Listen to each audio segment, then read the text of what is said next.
the prints really provide a kind of mirror of society in a way that other media do not.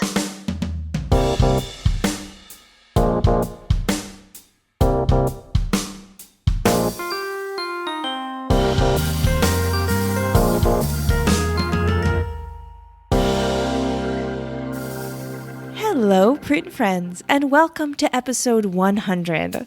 I'm your host, Miranda Metcalf. I release weekly podcasts with people around the world who share our love of printmaking. If you like what we do, you can join us over on Patreon and receive some bonus content. Or just tell a fellow print friend about the podcast. Hello Print Friend is brought to you by Speedball Art Products, who've been offering a diverse range of high-quality products to your creative practice since 1997.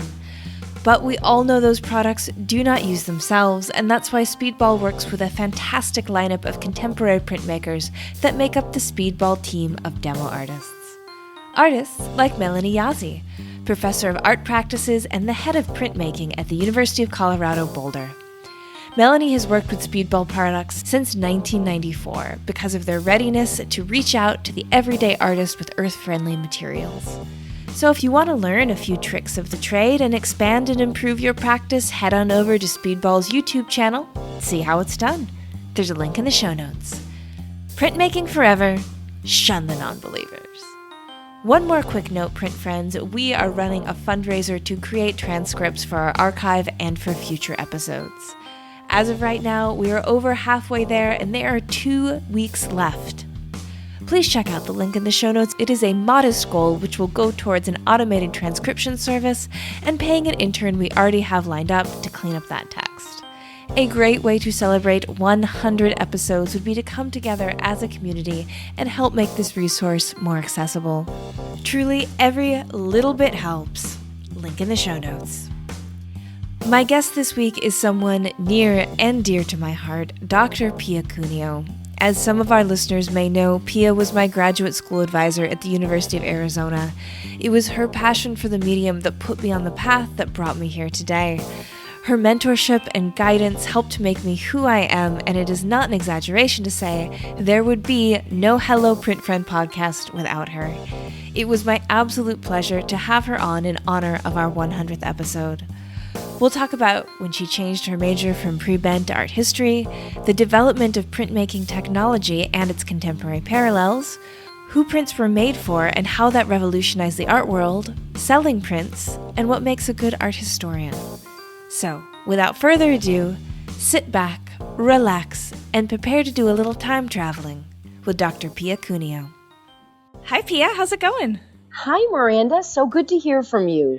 Oh, I'm so happy to have you on the podcast. As I think longtime Pine Copper Lime listeners may know, you are basically the reason this podcast exists. Because I came to study with you at University of Arizona in 2010, I think. 20. Oh my goodness, a lifetime ago. A lifetime ago, like truly a lifetime ago. And I was really interested in animals in art specifically, which is we'll get into as part of what you study. But then I just completely fell in love with printmaking through your mentorship and your generosity, and I just got the bug and I haven't left. So I'm just really, really happy that I could share you with the printmaking, share you with my Pine Copper Lime family. Yeah. So thank you for joining me. Professors are always so grateful for wonderful students, and you were amongst the very best, Miranda, for sure. Thank you. I remember you came to the U of A and you had submitted a really intriguing paper on taxidermy as art, which was just so intriguing. Everybody in the faculty meeting sort of sat up and said, "Oh, who is this person?" And I said, "Hands off, she's mine. She's going to study with me." I love it. Yeah.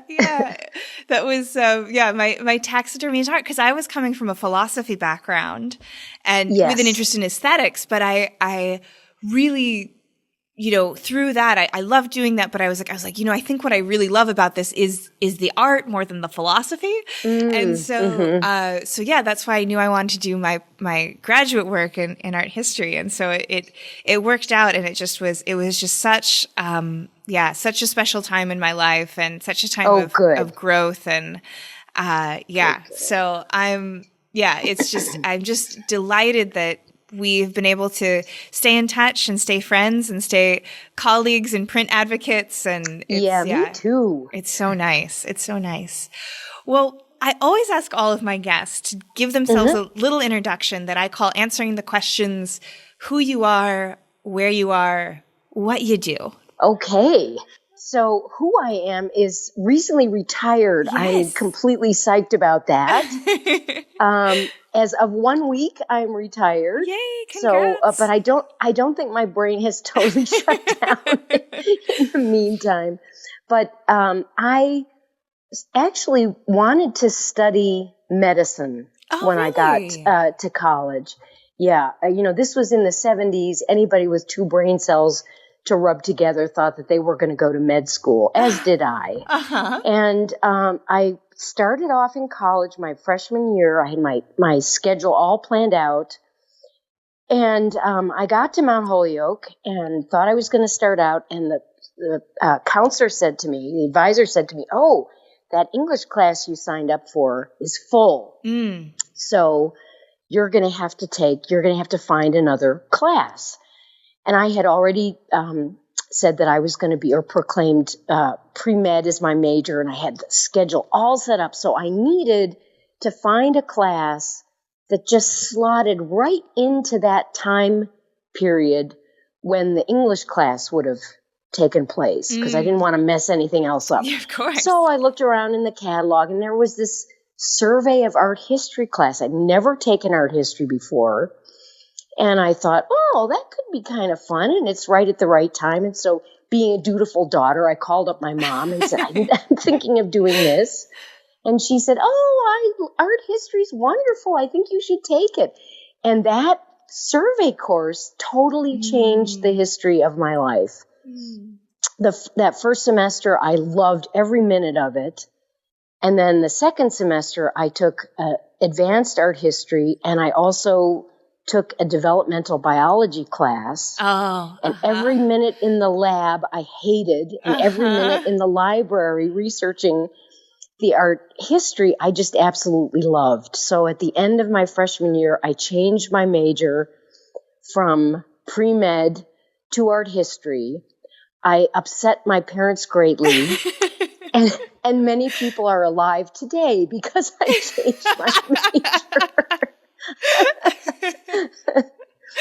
So that's how I kind of stumbled into art history.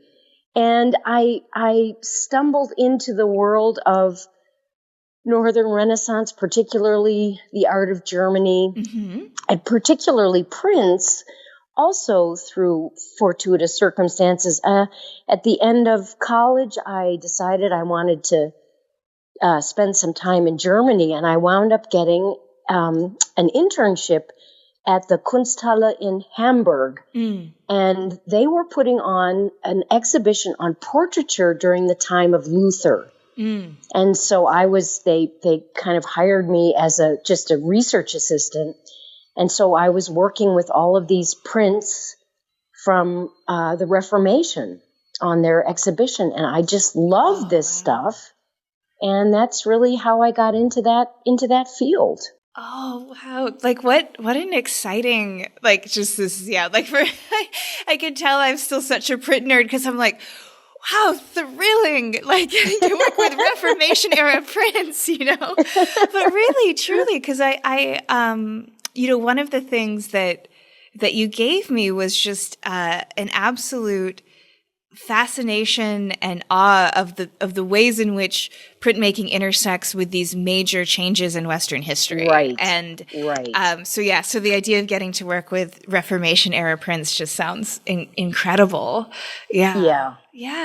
And that really that's one of the things exactly that I love about prints is that they, and of course I'm speaking in my area of knowledge, which is European and mostly Central European.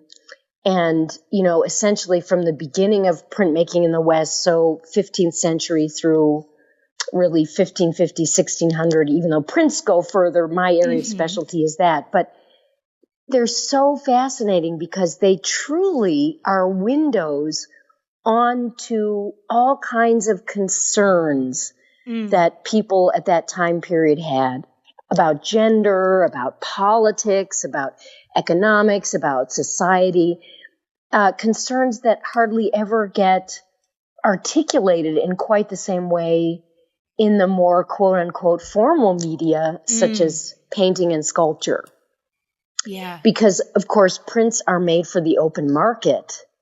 So the artist has to figure out, well, what are people talking about now? What's really important? What are they interested in? And how can I create an image that they will want to buy, that they will find interesting, and they'll want to either collect it, or they'll want to show it to their friends, or they want to tack it up on their wall. So the prints really provide a kind of mirror of society in a way that other media do not. Right. And that's sort of in contrast to, as you're saying, maybe an oil painting, which would have been commissioned. So this would have been, exactly one person's vision for probably, if it's for like a private residence, them and their friends, or if it's a church, it's going to have, public viewing, but with a very specific agenda. Exactly. Yeah. And so with prints, that idea of having to create an image that just had to be good enough to sell itself. I mean, that would have been the first time in history, I would guess, right? That at least in, as you say, like, Central European Western history, that people had to kind of come up with this idea of, I make an image, and then in a massive way too, right? Because you can, through the power of the multiple, that needs to have a broad appeal. So as you say, it needs to speak to what's going on in people's lives. Right. Which is so fascinating, because that's how the contemporary art market just works now, more or less. Exactly. But when it happened in Europe at this time, it was represented such an incredible shift, because most art produced during this time, exactly as you said, was commissioned. And there were contracts, and these contracts stipulated what kind of pigments do you use, how many of your apprentices can work on it, how many months are you going to use to finish it, what's the payment schedule going to be like, who's going to vouch for the quality. I mean, just these were real business transactions. And with the printmakers, they totally stepped out of that very safe and very circumscribed kind of setup, kind of occupation, and really, in many ways, totally went out on a limb. And in terms of that happening earlier in the history of culture, things that come to mind for me are things like, ancient Greek vase painting, and which were almost, I'm going to use this word anachronistically, almost industrially produced, right? Lots and lots of them, beautifully decorated, and people bought the ones that they liked. How much oil did they have to store, and how many horses were on the outside as a decoration, but certainly not mass produced quite like prints. And then in the Middle Ages, they also had decorative works like jewelry boxes and mirrors and things like that, but they were really not mass produced. And of course, they were for the aristocracy, as opposed to prints that you could, a huge range of consumers. You could get a print for literally a couple of pennies, and then you could get something like Durer's Melancholia from 1514 that, just cost several days' wages of a highly skilled laborer. So big range there. Yeah. And I think that's fascinating too, in the sense that I think sometimes people picture, 1200 to 1800 is kind of all the same. And during that time, there were kings and there were serfs, and then that's it, right? Yeah, and so, which, you know, I mean, that's, of course, just because people don't get educated in it, right? That's, you know, through no one's real fault. But I think it's what you're speaking to is really fascinating as well, because it's pulling that light onto the fact that, you know, there was a merchant class, or there was lesser nobility, as well as people who were, you know, quite poor. And that Prince could sort of speak to that entire range of society, you know, all up to, you know, Dur's procession, you know, which would be for the wealthiest of the wealthy. So, Yeah. So they were prints for everyone. Yeah. Yes. Because Dur produced, for example, for the Habsburg Emperor Maximilian, right? That's the procession that you're thinking of, right? And those prints were given away as diplomatic and political gifts to other members of the nobility. So just as you said, the highest of the high. Plus, another kind of interesting parallel is that between the print medium, which for Europe in the 15th century was such a new medium. And to me, was a little bit like computers. So my first computer I had in graduate school. And what did I use the computer for? I used it like a typewriter. So here's this new technology that I used in a way to replicate an older technology. And it took me many, many years to really even start to use the potential of this new medium, of this new technology. And I think it was the same for printmaking. So printmaking initially, and I'm talking here about woodcuts and engravings. Printmaking at first kind of replicated particularly devotional manuscripts, so an older technology. Yeah. And it was only until a couple of generations later where artists like Martin Schongauer and Albrecht Dürer came along and said, no, wait a minute, this is a technology that has all kinds of potential all on its own. And let's really push this envelope here, not just try and make it look like a different kind of hand-illuminated manuscript. So printmaking, like computers in, let's say, maybe the 70s and the 80s, was this fascinating new technology.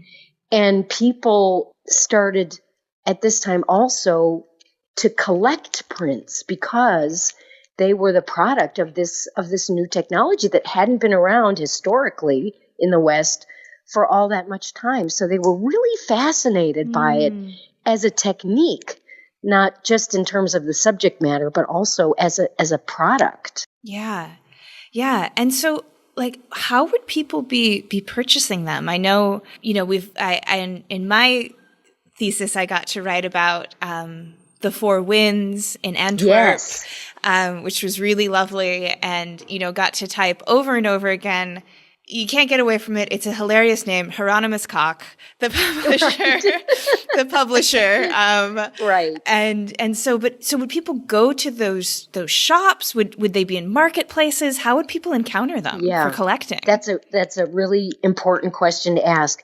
So in the beginning, when prints first started to be made, they were very often associated with monastic workshops because the prints, like I said, you know, we're trying to replicate older forms of image making, which was to make these images of saints that people wanted to use to, you know, for their daily devotion. So a lot of the early prints came out of monastic contexts. And then I don't know why this jump particularly happened. Maybe it was this recognition that printmaking as a technology has other kinds of potential. But then artists started to pick up making prints.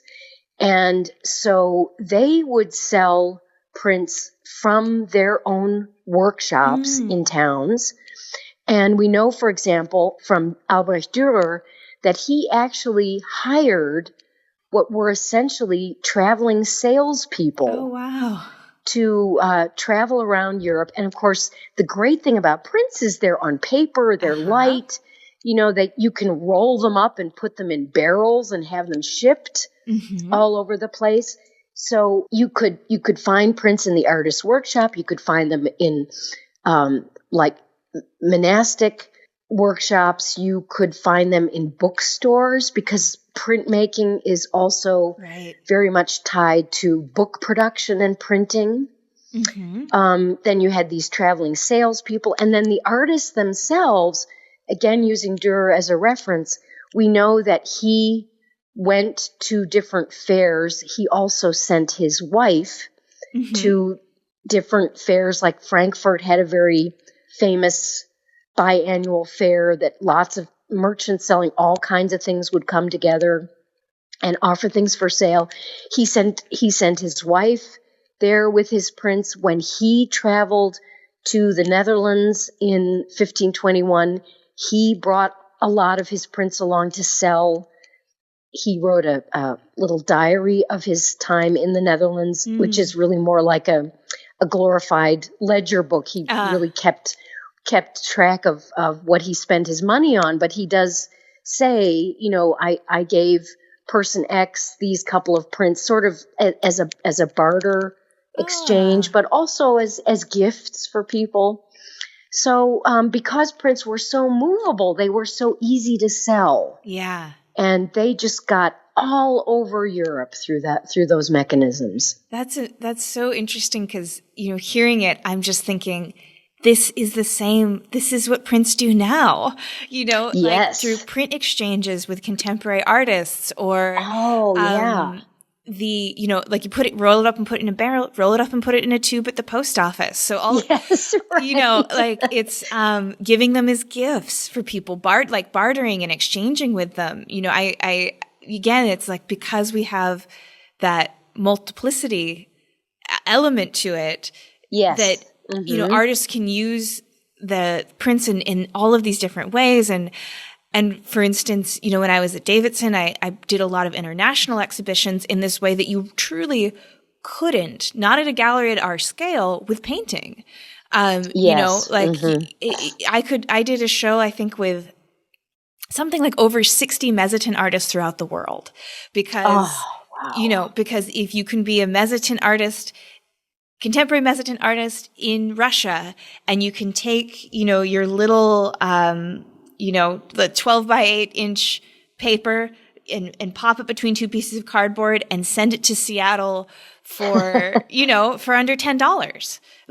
And then it can be seen in this exhibition with your colleagues, and you just, the portability, the incredible way that they travel, it still affects the way print artists today interact with their medium. It's right there in the seeds. Yeah. Interesting.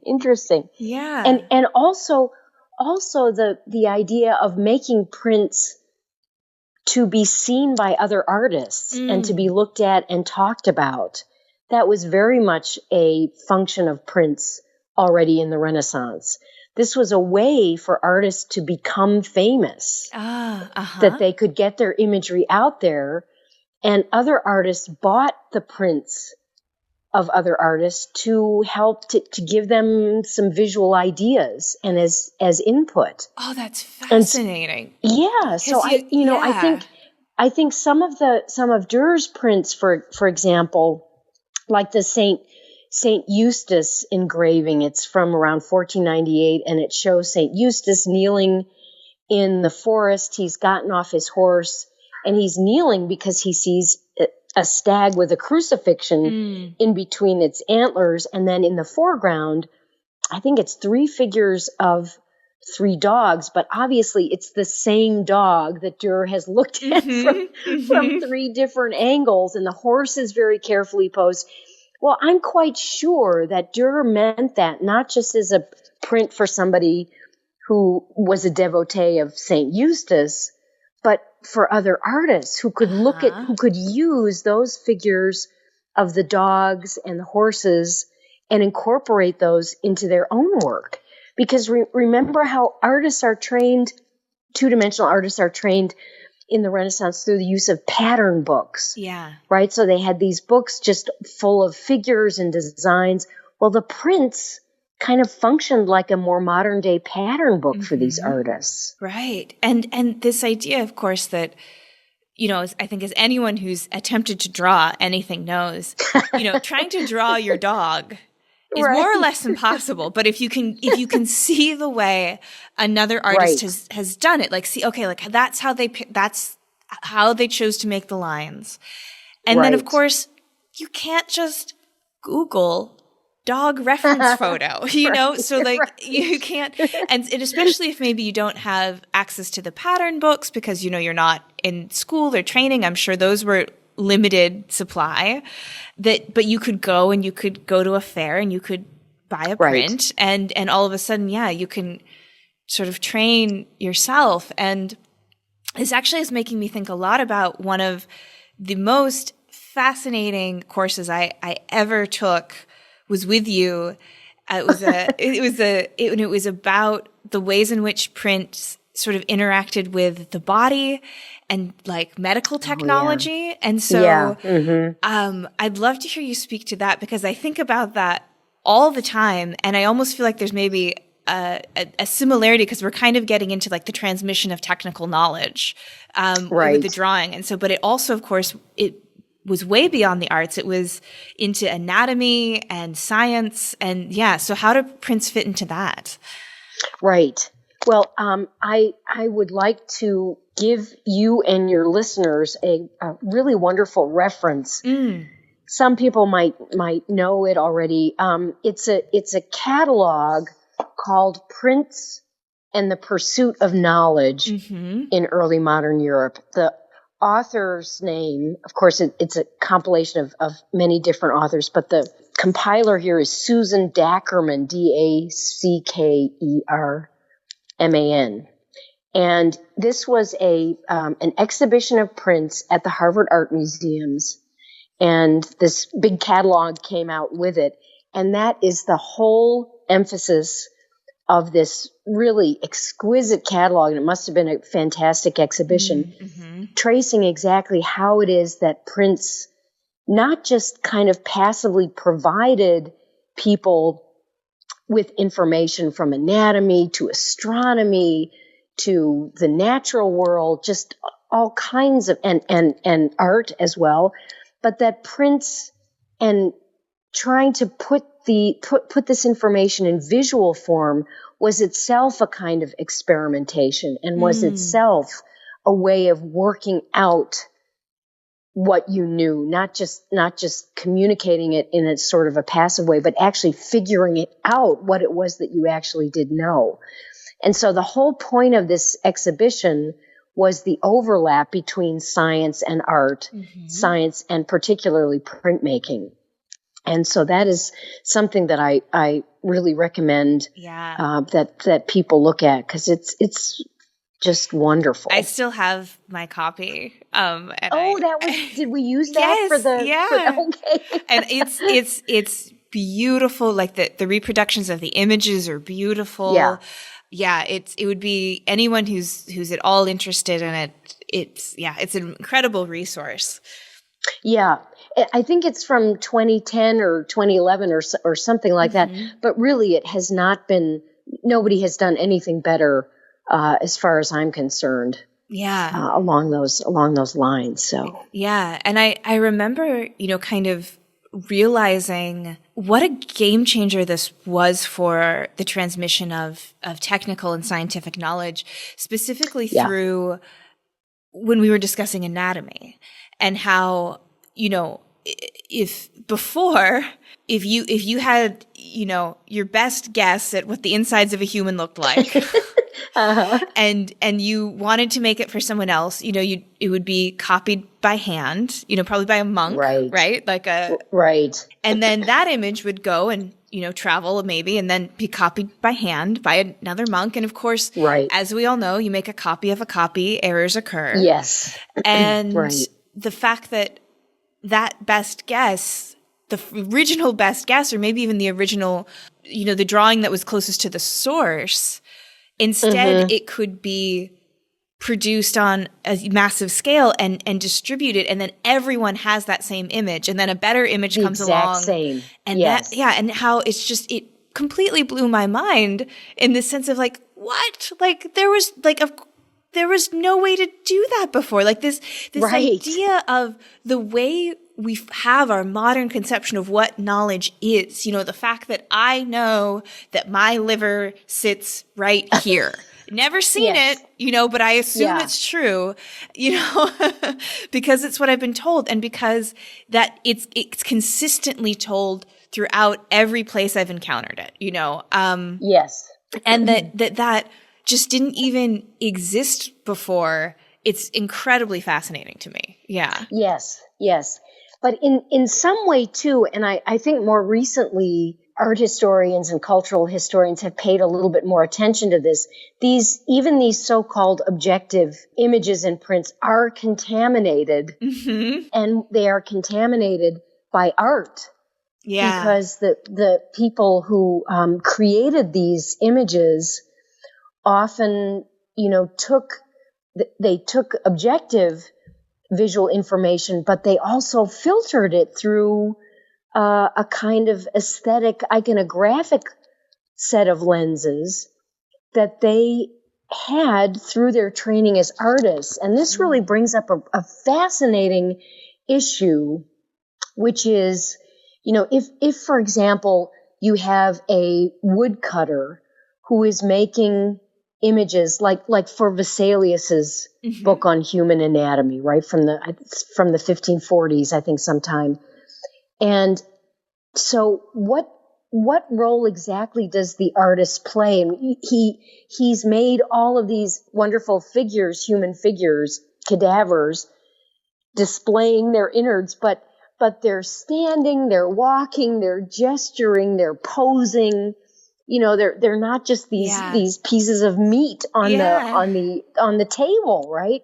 So the artist has transformed these images through the lens of what we would call fine art, right? An image that he would get or create, for example, for a portrait, or from a narrative telling a story of the life of a saint, right? But yet it's in the scientific realm. And so what does that mean for the artist? Does it mean that the artist read the book of anatomy? Probably not, if it's in Latin. Yeah. Did Vesalius talk to the artist and say, okay, look, buddy, I want you to make these images like this? Or did the artist talk to Vesalius? So, and there's really no way in this particular time period of knowing for sure how that transfer of information occurred between the author, between the text, and between the artist. But it's actually very, very complicated. And while it's really, really important to show what a foundational role art played in the transmission of scientific knowledge, we can't forget that science was in some ways also influenced by art. Yeah.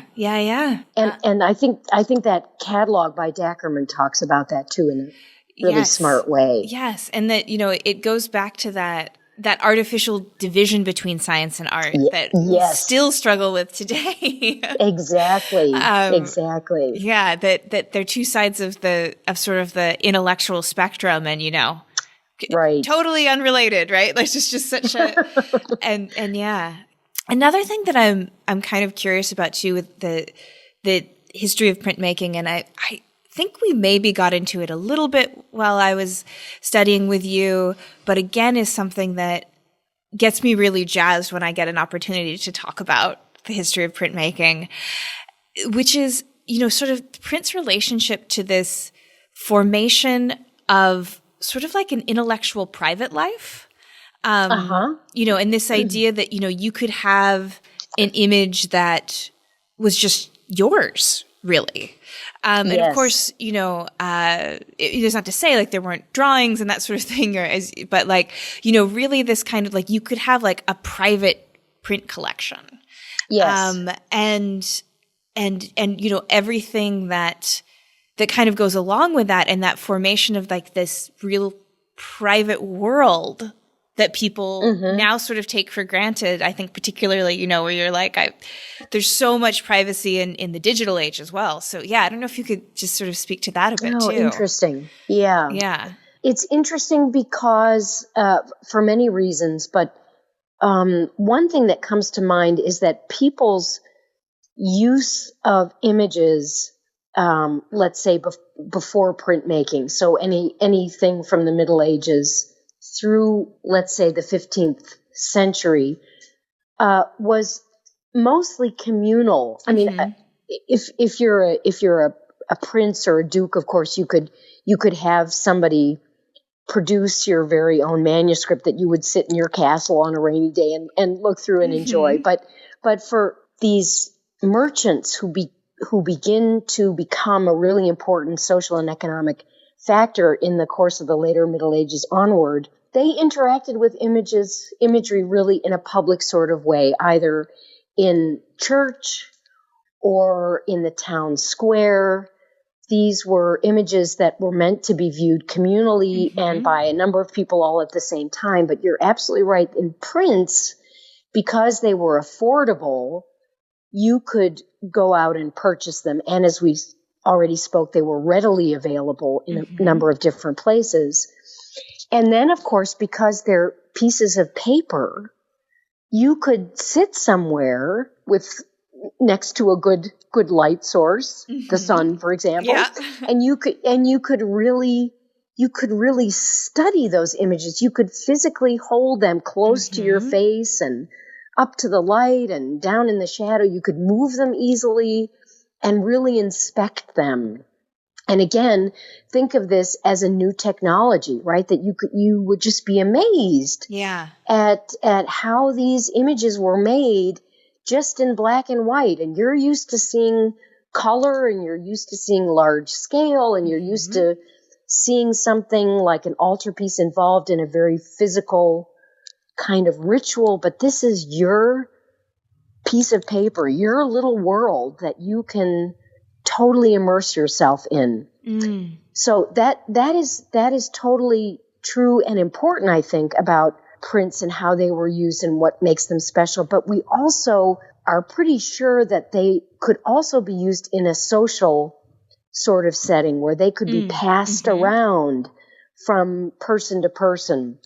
Again, because they're light and they, some of the subject matter can be pretty naughty, both politically as well as morally. You could actually create more of a social cohesion through a small group of people passing these images around and talking about them, laughing at them.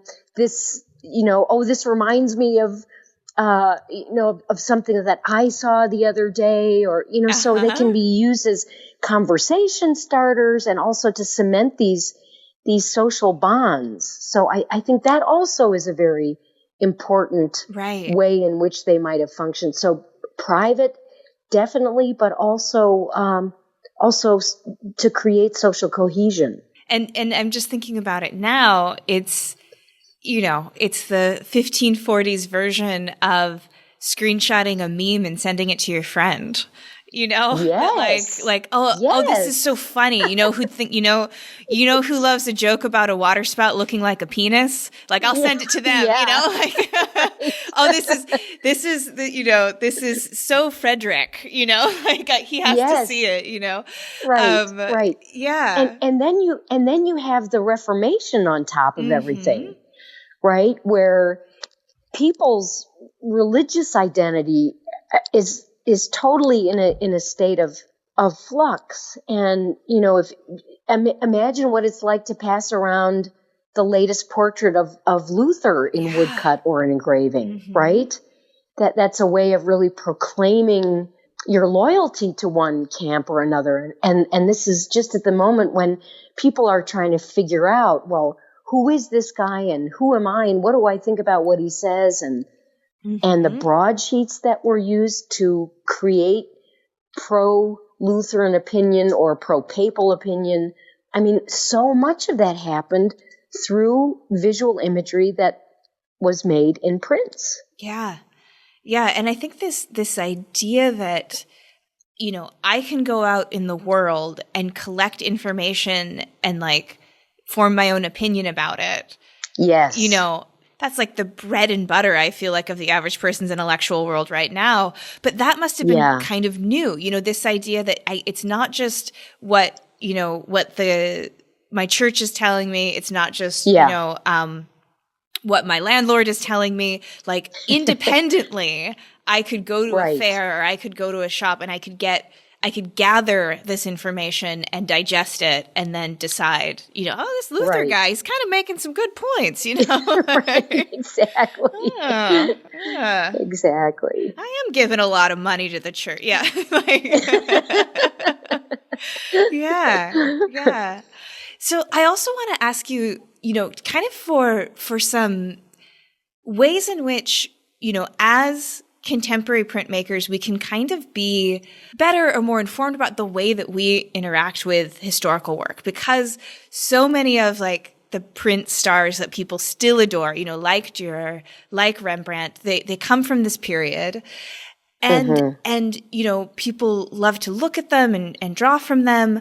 But what are some kind of maybe misconceptions or even, you know, just what do people sort of need to know if they're looking at an image and they're like, oh, I'm moved by this. I want to draw from it. Right. Yeah. Right. Well, I would say generally, what I will say is kind of generally true. Although I think somebody like Rembrandt was just so unique, because he really, it seems like he produced images that were so different, and he just didn't seem at all concerned about fame, about putting bread on the table. I mean, so I think in some ways, for me at least, Rembrandt is one of the most quintessential quote unquote modern artists, because he really did seem to be so completely about the technique, about the image itself. But when I would teach my students about Renaissance art, I would start off with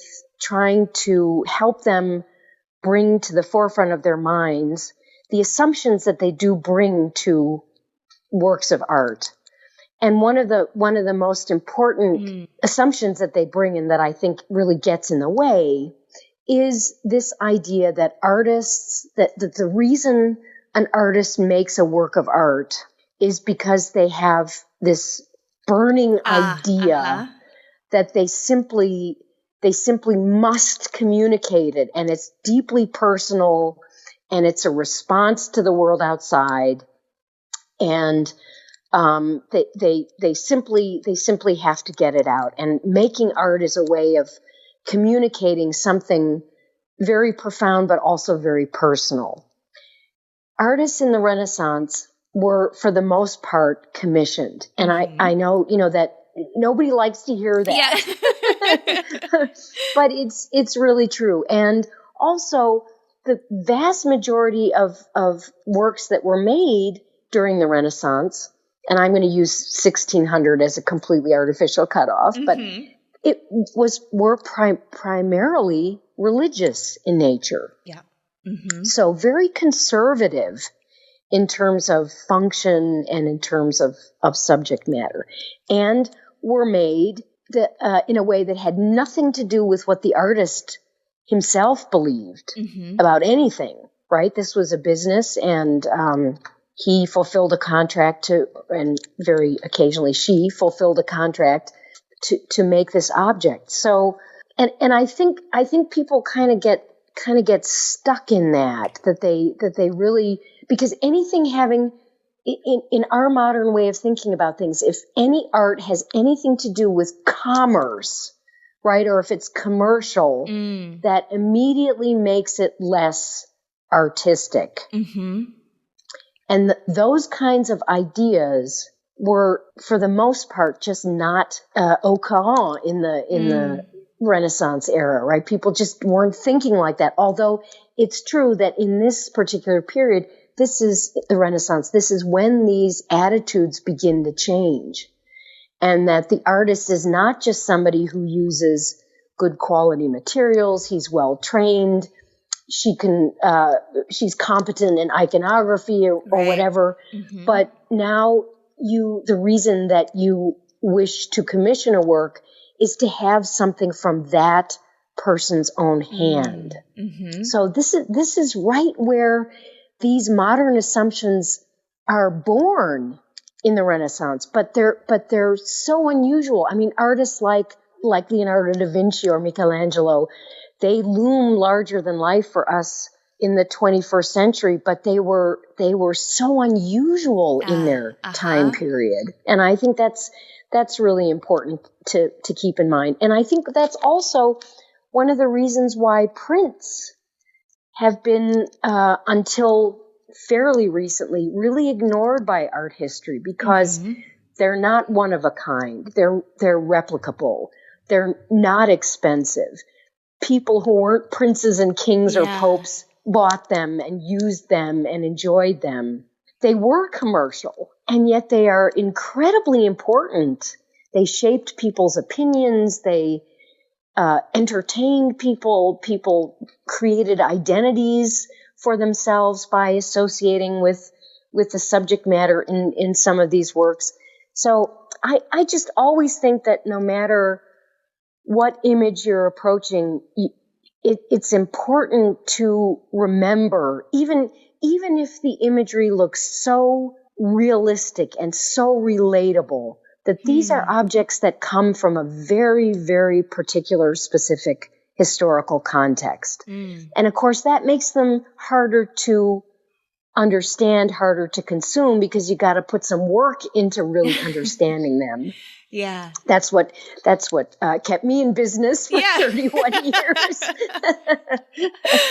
And it's true that there are some things about human existence that doesn't change, that people still love to laugh, for example, but what we find funny changes according to history, right? Men still like looking at women, but what they find beautiful changes historically and culturally, right? So now what that means exactly for an artist when they approach a work, they of course are looking at it with very different eyes that have to do with, I think, if I may speak, for an artist in terms of composition and color and technique and line and all of that.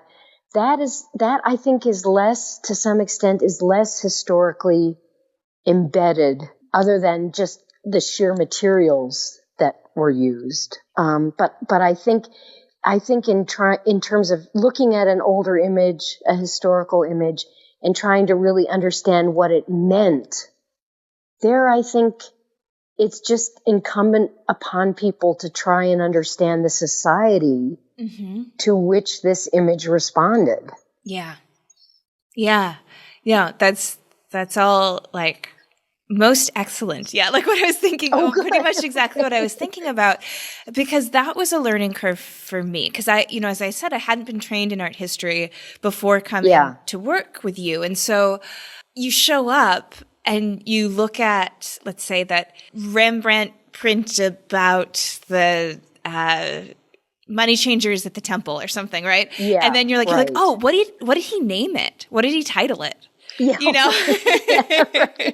And just because the way you're used to thinking about art, if you haven't been used to putting your mind in the historical context and the ways in which is, I think, what makes studying history and art history so fascinating, the similarities and the differences, which is what you were speaking to. We still want to laugh. We still want to be sort of like scandalized and titillated and and we want information, and we want to make fun of people who make us angry and, like all of these things. So it's some ways it's really tempting to kind of look at the images and say, well, I understand it because I'm connecting with it in this way, but also so incredibly different as well. And I think that push and pull is where the fascination can really lie. Yeah. That like so like us and so not like us, which is really interesting. Exactly. Yeah. Exactly. And I'm wondering too if you could kind of speak to your own research, like specifically what you were working on, and also kind of the way it all can tell us about humans more generally, right? Because of course you had a particular interest in horses, and even within that, I know like technology like bits and bridles and that sort of thing as well. But then of course, you're never just learning about a horse when you're learning about a horse, because you're not looking at an image made by a horse. You're looking at an image made by a person. So you're really learning about the people.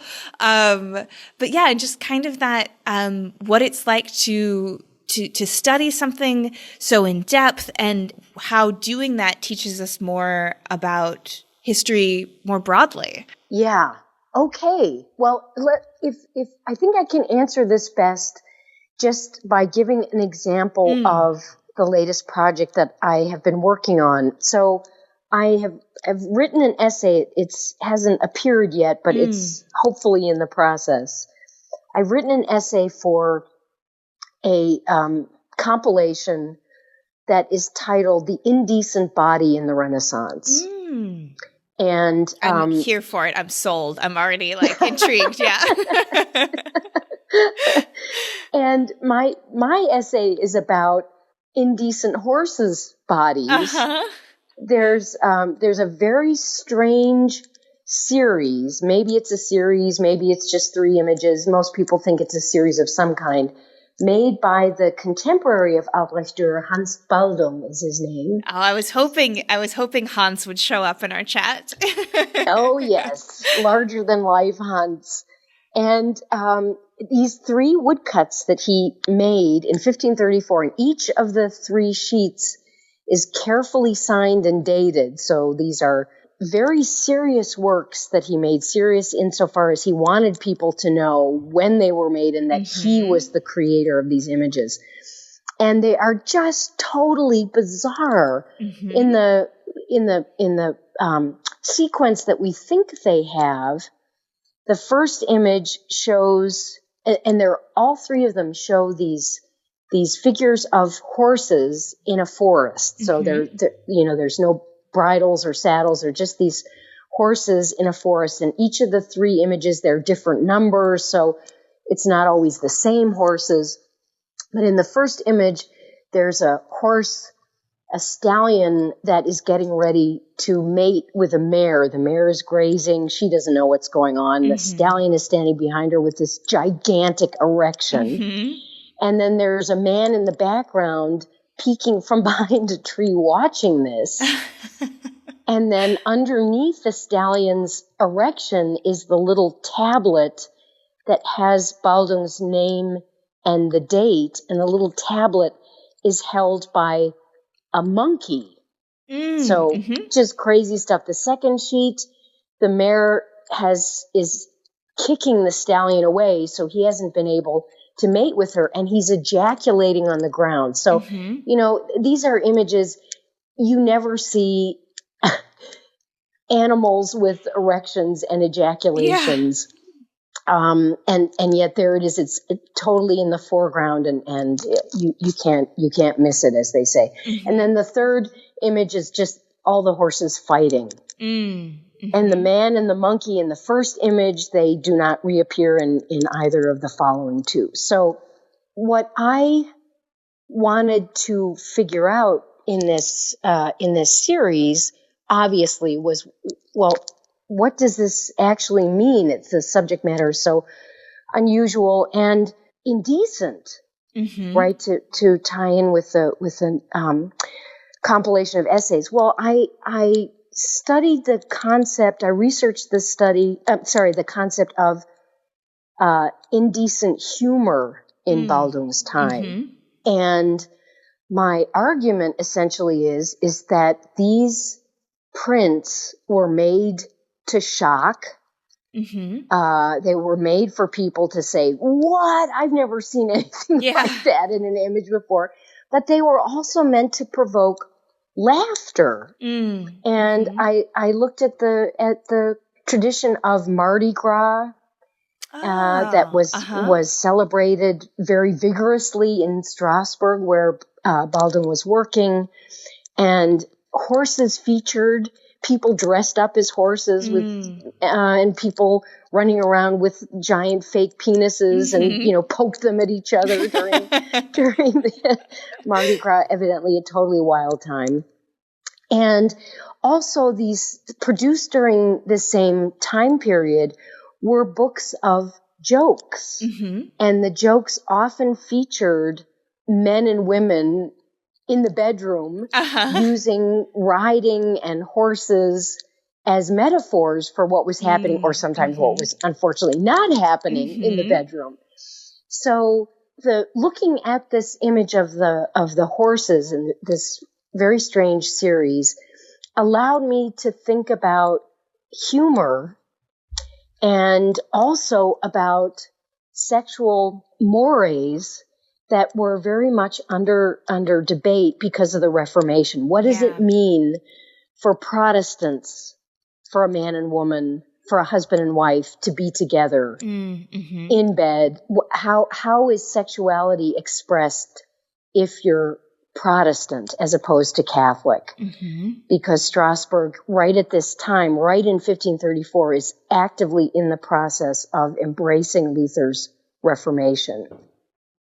And there too, there's talk in these marriage treatises about sexuality and using horses as metaphors for what's going on. Yeah. So it's a little fragmented, and of course, for time periods like the Renaissance, we don't have a handy piece of writing by Hans Baldung that says, "Oh yeah, when I made these three prints, here's what I was thinking." Right. But it does make sense. First of all, because the horses understood as particularly lustful creatures, whether or not that's true is kind of besides the point. But they had this reputation in the Renaissance and in antiquity as being particularly lustful. And so if you just sort of trace where they appear in these joke books, in these processions, in these rituals, there really does seem to be a kind of parallel between where you find them in those sources and how Baldung is using them or figuring them in the prints. So it was really those 1534 woodcuts that I was thinking about when I was speaking earlier about people passing these images around, a small group of people, and, laughing or pointing or, conversing about what was going on there. Presumably, this would be an audience of men, looking at the stallion and laughing at his predicament, maybe even making negative remarks about the mare who wouldn't allow the stallion to do what he was primed to do. You can imagine a whole misogynistic sort of riff coming out of that. So if you look at these images of the animals, you understand that animals were so much a part of people's life and of their culture, right? And how they were really used to get at very human issues. And then considering what these animals in the images were used to articulate, that can lead you to these larger cultural historical issues like, what does it mean to laugh? What do we find funny? How do we express our sexuality? What does theology have to do with sexuality? How do I create friendships by looking at images? How does that work to create social cohesion? So it's not just about one single artist or images of horses, but these, of course, lead you, if you're curious enough and if you have a good enough imagination, they can lead you into these larger historical issues. I would always tell my students, and I'm probably repeating myself if I've told you as well, the thing that makes a good historian is not a good memory, is not knowing a lot of dates. It's curiosity and a good imagination.